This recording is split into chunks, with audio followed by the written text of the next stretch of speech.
Kilo దొండకాయలు ఎవరికి సరిపోతాయి చెప్పండి. అందుకనే మేము సరిపెడతాం. ఎలా అంటే బెండకాయ చట్నీతో ముందు బెండకాయలను చిన్న చిన్న పీసెస్గా కట్ చేసుకొని ఒక బాండీలో ఆయిల్ వేసుకోవాలి. అందులో కొన్ని పల్లీలు వేసుకొని ఫ్రై చేసుకోవాలి. ఒక గుప్పెడు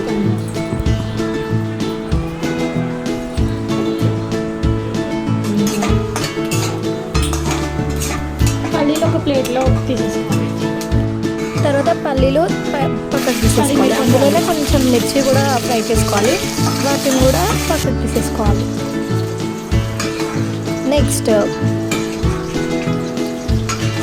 పక్కకు తీసుకున్న తర్వాత అందులోనే దొండకాయలు వేసుకోవాలి.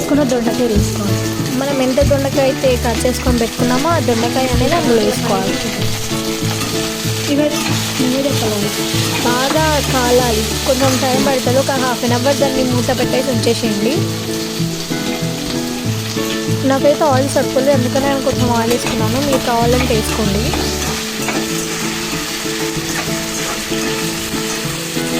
లేకపోతే స్కిప్ చేసేసేయండి.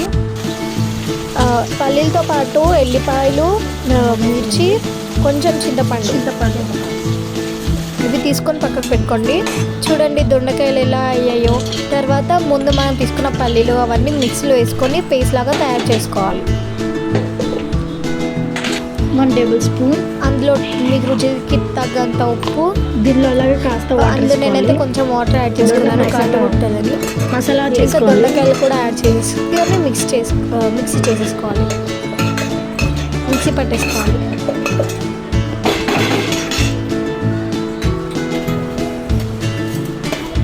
ముందు మిక్స్ చేసుకోవాలి. దీన్ని కూడా మిక్సీ పట్టు. చూడండి చట్నీ ఎలా వచ్చిందో. తర్వాత ఇప్పుడు పోపు వేసుకోవాలి. ఒక బాండీలో ఆయిల్ వేసుకోవాలి. నేనైతే శనగపప్పు, మినపప్పు, జీలకర్ర ఆవాలు, కల్లెమాకు, ఇంకా ఎండుమిర్చి ఇవి వేసుకున్నాను నేను.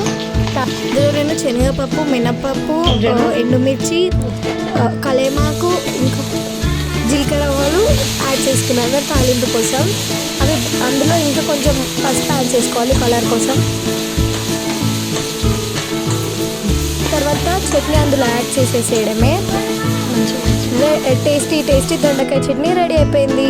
ఇది దొండకాయ కూర కంటే చాలా బాగుంటుంది. వేడి అన్నంలో తింటే చాలా రుచిగా ఉంటుంది. Thank you. లైక్ చేసుకోండి, సబ్స్క్రైబ్ చేసుకోవడం మర్చిపోకండి.